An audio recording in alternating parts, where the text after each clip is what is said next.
There is a building in the heart of Moscow that holds a secret. A secret buried not in its walls, but in the silence that followed a scream. On an ordinary October night in 2002, over 900 people walked into the Dubrovka Theater to watch a musical. They came for laughter, for song, for escape. But before the final act could begin, the doors were sealed. The lights dimmed. And a different kind of performance took the stage. For 3 days, the world held its breath. Inside, a shadow war was being waged, between masked men with explosives strapped to their chests, and a government that refused to bend. Outside, families waited in the cold, whispering 2 words. Nord-Ost. The musical was called Nord-Ost. But that night, it became the codename for one of the most controversial rescue missions in modern history. What really happened inside those velvet-lined halls? Why did survivors speak of a sleep they could not wake from? And why, to this day, does the Russian government keep certain files locked away? This is not just a story of a siege. It's a story of a gas that drifted through the dark. Of choices made in secret rooms. And of the haunting price of salvation. October 23, 2002. The Dubrovka Theater is packed. The musical, Nord-Ost, a romantic story set in Soviet Russia, has been a hit. Families, couples, foreign tourists fill the seats. Backstage, actors prepare. No one notices the white van parked nearby.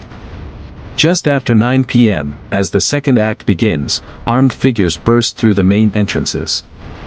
They wear black masks and military gear. Some are women, with explosives wired beneath their clothes. Shouts. Panic. A gunshot into the ceiling. A voice announces, "Everyone stay calm. You are now hostages of the Chechen Republic." The leader is Movsar Beriev, nephew of a notorious Chechen warlord. His demand is clear: Russia must withdraw all troops from Chechnya, immediately. If not, they will blow up the theater with everyone inside. Phones are confiscated, but a few hostages secretly send texts to the outside world. The news spreads: Russia is under siege. President Vladimir Putin takes personal charge. He refuses to negotiate with terrorists. Special forces, Alpha and Vimpel, surround the building. Snipers take positions. Inside, conditions deteriorate. Hostages are allowed minimal water.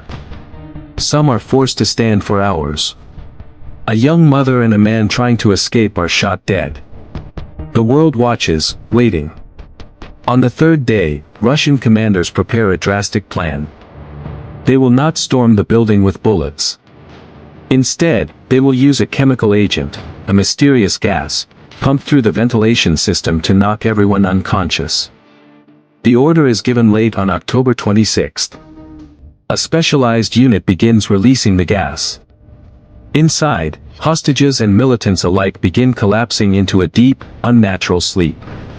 As the gas takes effect, special forces storm in. They find militants slumped in chairs, still holding detonators. Each is shot in the head. But the rescuers are not wearing gas masks. Soon, they too feel dizzy. Outside, ambulances rush hostages to hospitals, but doctors don't know what they were exposed to. The Russian government refuses to reveal the gas's identity. Many never wake up. In the end, all 40 militants are dead. But so are at least 130 hostages, most from the gas itself. The official death toll remains disputed. Families accuse the state of sacrificing their loved ones. Survivors suffer long-term health issues, nerve damage, memory loss, PTSD. To this day, the exact chemical used is believed to be a carfentanil derivative, an opioid for elephants, but no one has been held accountable. The Moscow theater siege left a dark legacy, a warning about the cost of absolute force, the ethics of rescue, and the silence that follows state secrets. Some secrets stay buried in the echoes of an empty theater. In the whispers of those who survived. And in the lingering question,